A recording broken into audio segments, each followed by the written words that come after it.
people can experience the exact same event, and one person will come out of it and they'll be impacted, but they're not really what seems like scarred for life. And another person can have the exact same experience and their nervous system is dysregulated. They are haunted. They're having nightmares. They're having intrusive thoughts. They're having flashbacks. And they feel so defective and they don't know why. What are the variables that go into that? And why do two different people have such different experiences after watching the exact same event? Part of it is it's how we're put together. It's how is my nervous system put together? What are my previous experiences? What are my beliefs about the world? That's one thing. So if I'm someone who tends to be more anxious and I have a trauma, my nervous system is probably going to react more strongly than somebody who didn't already have that happening in their lives or in their nervous system. So that's one variable.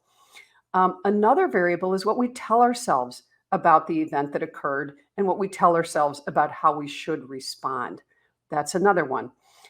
Again, as I mentioned, having someone who is supportive, this is huge. Having someone in your life who gets it, who says, that was horrible, isn't saying, you're fine, you're going to get over it, move on, don't think about it. The worst thing you can do is tell somebody who is stuck in rumination or stuck in a traumatic response, just don't think about it. Yeah, they can't help it. So that's another variable. So something else for people to consider. We all come to whatever experience we're having in our lives with certain belief systems about how we should respond. What does a good person do? What does a sane person do? What does a mentally healthy person do? And what does somebody who is not so okay do?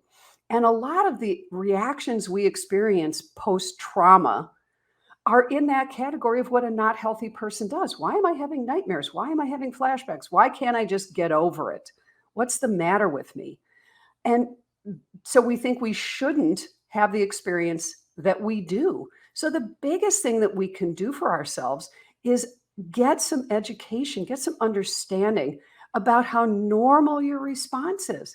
It is normal after a traumatic event to have what's called a post-traumatic response. Doesn't mean you have PTSD, but it might mean all of those things that I just mentioned: flashbacks, nightmares, intrusive thoughts.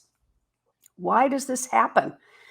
Our brains are exquisitely designed to be able to detect danger. As much as we would really like the prime directive of the human to be pleasure and happiness, people come to me and say, I want more pleasure, I want more joy in my life. I'm really glad for that. But guess what? What our brains want, what our bodies want, and what evolutionarily we are loaded for is survival. So when we have a traumatic event, the survival centers of the brain come online and they take over. And what can happen is our emotional centers of our brain are in charge. Our prefrontal cortex, the thinking, rational parts of our brain, literally can be dimming and not be as active. So we are really there's all this firing in the emotional survival centers of the brain. And our brains don't necessarily know. Our prefrontal cortex, the thinking part of our brain, our rational brain, isn't able to say, well, guess what? The event is over, because our brain is now on heightened alert so that we can prepare ourselves to protect ourselves. It's very hard to get that part of our brain to stand down. You can't just tell yourself, knock it off. You can't just tell yourself, what's the matter with you? Or I should feel better. No. You need to do something in order to re-regulate how your nervous system is responding. You're in fight, flight, or freeze. That is just the case. So one person that I talked to after the shooting in Highland Parks was still struggling with feeling like she constantly wanted to run. It's like, she didn't realize it, but she said, I can't sit still. I can't sleep. I can't rest. I just feel like I should be moving and doing all the time. So I'm running out of things to do at the house and I'm making everybody around me crazy. And I said, yes, of course, because you're in a flight response. Of course you are. You had to run, literally run for your life. And your brain doesn't know that you're safe and you can't tell it that you're safe. Now you have to do something to intervene for your brain. So one of the things we did was, And it wasn't, so I had her in her imagination, because this actually is very effective for people. I said, I want you to sit here with me and I want you to run.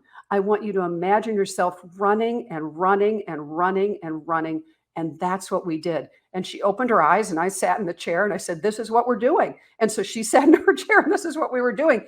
And we ran and we ran and we ran and we ran, and she sobbed and she cried. And at the end, she said, I feel now like I can breathe. I think I've gotten away. And that's what needed to happen. She just, and it's not like it was completely gone. Don't get me wrong. We had to go back in and there's more intervention to be had. But that piece of intervention got her from a 10 down to an 8. And so she could breathe and she could rest a bit. And that's really what we're talking about.